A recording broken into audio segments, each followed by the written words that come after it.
بہت بڑی آزمائش ہے اور پوری دنیا میں لاکھوں لوگوں کو بلکہ کروڑوں لوگوں کو اس آزمائش سے گزرنا پڑتا ہے لواحقین کو. جب سے یہ وینٹیلیٹر والا کام شروع ہوا ہے ہاسپٹلز نے کمائی کا ایک اڈا کھول لیا ہے اس حوالے سے. پہلے وہ ڈراتے رہتے ہیں، پھر وینٹیلیٹر کے اوپر چڑھا دیتے ہیں، پھر وہ کمائی کرنا شروع کر دیتے ہیں، پھر ایکسپلائٹ کرتے ہیں. اگر وینٹیلیٹر سے اتار لیا تو ڈیتھ واقع ہو جائے گی، تو لواحقین یہ سمجھتے ہیں اب ہم اپنے ماں باپ کے قاتل ہوں گے اگر وینٹیلیٹر سے انہیں اتروا لیا. ظاہر گلٹ آتا ہے اندر. ہمارے اپنے ایک قریبی بھائی ہیں، ہماری اکیڈمی سے ہی وابستہ ہے. آج سے تقریباً 6-7 سال پہلے ان کی وائف پریگنینسی کے دوران اتنا خون ان کا نکل گیا کہ ان کو پھر وینٹیلیٹر پہ شفٹ کیا شفا انٹرنیشنل میں اسلام آباد میں. تو دوپہر کے وقت انہوں نے مجھے کال کی کہ جی اس طرح 3-4 دن ہو گئے ہیں وینٹیلیٹر پہ ہیں لیکن میڈیکلی آلموسٹ ان کی ڈیتھ ہو چکی ہوئی ہے، اور ڈاکٹر کہتے ہیں کہ جب آپ ان کو وینٹیلیٹر سے نیچے اتاریں گے تو ان کی ڈیتھ ہو جائے گی. تو اب میں وینٹیلیٹر سے انہیں اترواؤں یا نہ اترواؤں. تو میں نے ان کو کہا میرے بھائی اگر آپ وینٹیلیٹر پہ رکھیں گے بھی تو اب انہوں نے واپس تو نہیں آنا، وہ پوائنٹ آف نو ریٹرن پہ جا چکے ہیں ان کا معاملہ. 5% یا 10% کا بھی دماغ کام کر رہا ہوتا ہے. وینٹیلیٹر بیسیکلی کیا ہوتا ہے؟ یہ وینٹیلیشن کا لفظ آپ عام استعمال کرتے ہیں انگلش میں اپنے گھر میں، یعنی یہ جو آپ کے ایگزاسٹ فین ہے آپ کہتے ہیں یہ یا ونڈوز ہے، یہ وینٹیلیشن کے لیے، یعنی کیا تازہ ہوا کے لیے. تو چونکہ جب دماغ اس طریقے سے کام کرنا چھوڑ دیتا ہے تو پھر ظاہر ہے دماغ سے جب سگنل نہیں آئیں گے تو پھر سانس کا معاملہ رک جائے گا. سانس تو 1 منٹ 1.5 منٹ سے زیادہ انسان کا روک لیا جائے تو بندہ فارغ. تو پھیپڑے کام کرنا چھوڑ دیتے ہیں. تو پھیپڑوں کی وینٹیلیشن کے لیے ایک میکینیکل انسٹرومنٹ بنایا گیا جو مصنوعی طور پہ یہاں پہ ڈرل کر کے وہ نالی داخل کرتے ہیں اور پھیپڑے مصنوعی طور پہ مشین کے ذریعے ورک کروائے جاتے ہیں. پھر وہ جو بریدنگ ہوتی ہے نا، سانس لینے کا عمل، وہ مشین کے ذریعے پھیپڑے ورک کر رہے ہوتے ہیں. اس کو سگنل جو ہے وہ دماغ نہیں دے رہا ہوتا بلکہ مشین ایکٹیویٹ کروا رہی ہوتی ہے سانس کے اندر اور باہر جانے کو. چونکہ سانس اندر اور باہر جاتا رہتا ہے لہٰذا آکسیجن آتی رہتی ہے. آکسیجن آتی رہتی ہے تو آکسیجن کے ذریعے خوراک خون کے خلیوں تک اور اس سے باقی جسم تک پہنچتی رہتی ہے. سر اللہ کا نظام ہے، یہ سب کچھ اللہ نے بنایا. اللہ اکبر کبیرا والحمد للہ کثیرا سبحان اللہ بکرۃ واصیلا. ایک انسان کے جسم میں جو وینز کی لینتھ ہے نا 1,00,000 کلومیٹر ہے. زمین کے 2.5 چکر لگ سکتے ہیں اگر ایک بندے کی نسیں جوڑی جائیں. صرف 40,000 کلومیٹر کا سرکمفرنس ہے نا، تو 2.5 چکر زمین کے لگ سکتے ہیں اگر ایک بندے کی نسوں کو جوڑا جائے. ان نسوں میں 10,000 لیٹر روزانہ خون پمپ ہونا اور اس خون کے ذریعے جسم میں ہر خلیے تک آکسیجن کا پہنچنا، جو خلیے ہزاروں کی تعداد میں نہیں ہے، لاکھوں کی تعداد میں بھی نہیں ہے، کروڑوں کی تعداد میں بھی نہیں ہے، اربوں کی تعداد میں بھی نہیں ہے. 100 ٹریلین سیلز ہر بندے میں. 1 ٹریلین 1000 ارب کے برابر ہوتا ہے. 1000 ارب 100,000 ارب 100 ٹریلین. اور 1 ارب اتنا بڑا فگر ہے کہ سائنٹسٹ کہتے ہیں کہ انگلینڈ جیسے 30 ملک ہوں اور ان پہ صرف درخت اگے ہوئے ہوں تو وہ 30 انگلینڈ کے ملکوں کے درختوں کے پتے جو ہیں نا یہ 100 ٹریلین بنے گے. یہ ہر بندے کے اندر ہے. ان تک سارے سگنلز جاتے ہیں، آکسیجن جاتی ہے، اللہ ہی چلا رہا ہے. تو وینٹیلیٹر پہ مصنوعی طور پہ وہ جب سانس چلاتے ہیں تو یہ معاملات چلتے رہتے ہیں لیکن میڈیکلی بندے کی ڈیتھ ہو چکی ہوتی ہے. ظاہر جیسے ہی وینٹیلیٹر سے اٹھائیں گے سانس رک جائے گا، بندہ فارغ. آپ دیکھتے ہیں نا کتنے وہ شافعات جب فوت ہوئے تھے تو وہ 3-4 دن پہلے خبر آ گئی تھی کہ میڈیکلی ان کی ڈیتھ ہو چکی ہے، وینٹیلیٹر پہ چڑھے ہوئے ہیں. تو پھر 3-4 دن بعد ان کو اتارنا پڑا. کوئی کسی کو وینٹیلیٹر پہ کتنا عرصہ رکھ سکتا ہے؟ پھر یہ جو چمڑی اتارتے ہیں ڈاکٹر صاحب کی، یہ بڑے جتنے ہاسپٹلز ہیں میں نام نہیں لیتا پھر وہ بالکل پرسنل ہو جائے گا، آلموسٹ 1,00,000 روپیہ بھی ایک دن کا بل بن جاتا ہے. اگر 10-15 دن کے لیے کوئی وینٹیلیٹر پہ چڑھ جائے تو آپ دیکھ لیں کیا خرچہ ہوگا. اب مصنوعی طریقے سے تو آپ جتنا عرصہ مرضی چلاتے رہیں. تو اس سے یہ بات پتہ چل گئی کہ زندگی کا تعلق صرف جسم کی سلامتی کے ساتھ نہیں ہے، روح کے ساتھ بھی ہے. روح تو نکل گئی ہوتی ہے، وہ روح ہی نکلی ہوئی ہوتی ہے جو سارے معاملات باقی ایکٹیویٹ نہیں ہو رہے ہوتے. تو میڈیکلی ڈیتھ اس کو کہتے ہیں ہو چکی ہوئی ہوتی ہے بندے کی. اور اکثر لوگوں کو اس سے گزرنا پڑتا ہے. لیکن جو سمجھدار لوگ ہیں وہ وصیت کرتے ہیں کہ ہمیں وینٹیلیٹر پہ نہیں چڑھانا. پاکستان میں ایک بہت بڑا ہاسپٹل ہے جو ایٹ لیسٹ 1 لاکھ روپیہ روز کا لیتے ہیں وینٹیلیٹر کا.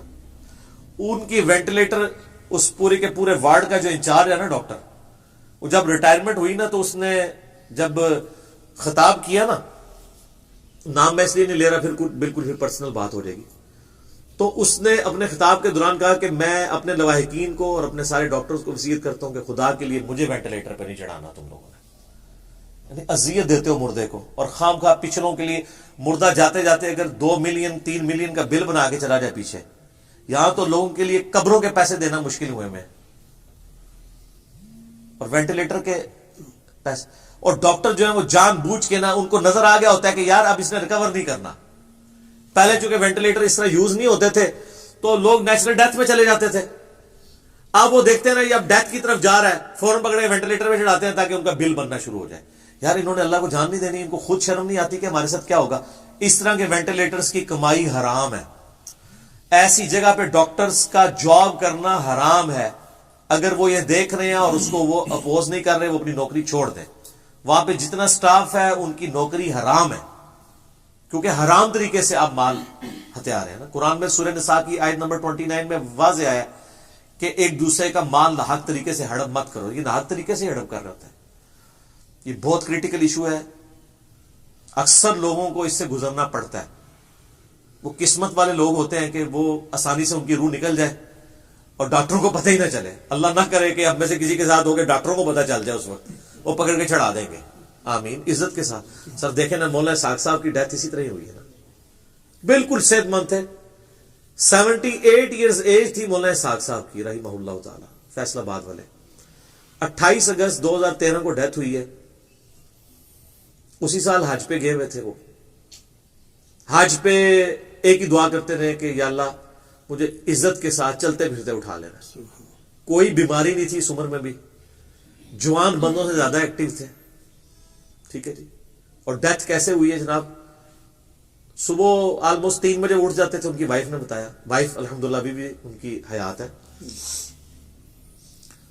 تو وہ کہتی ہیں کہ وہ صبح اٹھے ہیں, وضو کیا تہجد کے لیے, مصلی بچھایا ہے, قبلہ رخ کھڑے ہوئے ہیں, نماز نیت کرنے لگے ہیں تو آ کے بسترے پہ لیٹ گئے اور مجھے کہا کہ لائٹ بند کر دو. اچھا, تو وائف نے کہا کیا ان کا تھوڑی طبیعت ٹھیک نہیں, میں تھوڑا آرام کر لوں تو پھر میں اٹھ کے نفل پڑھتا ہوں, بھی تو بڑا ٹائم ہے. وائف کہتی ہے جی کہ وہ لائٹ بند کی ہے, تو بس چند سیکنڈز ہی گزرے ہیں. میں نے ان سے کہا کہ خیر تے ہے نا, تو روح پرواز کر چکی. چلتے پھرتے بھی اللہ تعالیٰ اٹھا لیتا ہے لوگوں کو. ٹھیک ہے, اللہ تعالیٰ ان کی مغفرت فرمائے, ان کو نیک کاموں کا اجر عطا فرمائے. آمین ثم آمین. تو نبی الاسلام نے تو رذیل عمر تک لوٹائے جانے سے بھی اللہ کی پناہ مانگی ہے. اللہم انی اعوذ بک من عذاب جہنم ومن عذاب القبر ومن فتنة المحیا والممات ومن شر فتنة المسیح الدجال. یہ زمین میں جو زندگی اور موت کے جو فتنے ہیں ان میں سے ایک فتنہ آزمائش یہ بھی ہے نا. اللہم انی اعوذ بک من الجبن واعوذ بک من البخل واعوذ بک من ان ارد الی ارذل العمر. اے اللہ میں اس چیز سے تیری پناہ میں آتا ہوں کہ رذیل عمر تک لوٹایا جاؤں. بہت لمبی عمر تک لوٹایا جانا, نبی الاسلام نے اس سے اللہ کی پناہ مانگی. لوگ تو کہتے ہیں ہمیں جینے کی خواہش ہے. زندگی کا مزہ اسی وقت تک ہے جب تک آپ کی صحت ہے. اگر آپ کی صحت نہیں ہے تو زندگی کا مزہ کیر کرا ہے. تو وینٹیلیٹر کے حوالے سے میں نصیحت کروں گا سب سے پہلے تو ڈاکٹروں کو کہ خدا کے لیے اللہ کا خوف کریں, مر کے اللہ کے حضور جانا ہے, کوئی ایسی حرکت نہ کریں, حرام خوریاں چھوڑ دیں. اس کے بعد بیمار لوگوں سے کہوں گا کہ وہ اپنے گھر والوں کو وصیت کریں کہ مجھے وینٹیلیٹر پہ نہیں چڑھانا, کسی ایماندار ڈاکٹر کے پاس لے کے جائیں. اچھا, بعض اوقات ایسا ہوتا ہے کہ کسی کی بیماری اس نوعیت کی نہیں ہوتی, جیسے اب روڈ ایکسیڈنٹ ہوا ہے, وقتی طور پہ اس کا ریسپریٹری سسٹم جو ہے وہ کام کرنا چھوڑ دیتا ہے, تو وہ 1-2 دن کے لیے جب اس کو چڑھاتے ہیں نا وینٹیلیٹر پہ تو وہ فنکشنل ہو جاتا ہے. ٹھیک ہے, وہ تو ضرور چڑھائے, وہ تو زندہ بنا تو نہیں مارنا. لیکن جو میڈیکلی آلموسٹ ڈیتھ کے قریب ہے اور ریکوری کے چانسز نہیں ہے، اور ظاہر یہ ایک ایکوائرڈ نالج ہے جس سے آپ کو پتا ہے کہ کوئی چیز اس طریقے سے ریکور نہیں کرے گی، اس میں وینٹیلیٹر پہ نہ چڑھائیں، کیوں لوگوں کا پیسہ لگواتے ہیں؟ ٹھیک ہے، اور پھر آ کے آپ لوگوں سے سائن کروا رہے ہوتے ہیں. اچھا وینٹیلیٹر پہ بھی چڑھاتے ہیں، ساتھ یہ بھی سائن کرواتے ہیں کہ جی کچھ ہو گیا تو ہم ذمہ دار ہیں. ٹھیک ہے، تو آپ ذمہ داری اٹھائیں نا، کوئی کسی کی ذمہ داری نہیں اٹھاتا. یہ بہت کریٹیکل ایشو ہے، اور اس لیے میں نے اس کے اوپر اتنی ڈیٹیل گفتگو کی ہے. ہم میں سے ہر شخص کو یعنی اس چیز کے حوالے سے عوام الناس کو، اپنے گھر والوں کو، اپنے رشتہ داروں کو ایجوکیٹ کرنا چاہیے کہ وہ اگر ہمارے ساتھ کوئی ایسا معاملہ ہوتا ہے اور کسی ایکسٹریم نوعیت میں پہنچتا ہے تو خدا کے لیے نہ حرام کے راستے میں پیسے خرچ کریں، ان لوگوں کے کاروبار نہ چمکائیں، کیونکہ آپ تو افورڈ کر لیں گے، دوسرے لوگ تو افورڈ نہیں کر پائیں گے. وہ بیچارے پوری زندگی کے لیے مقروض ہو جاتے ہیں. ایک میڈیکل کیس آپ کے گھر میں آ جائے نا تو پوری زندگی کے لیے آپ مقروض ہو سکتے ہیں.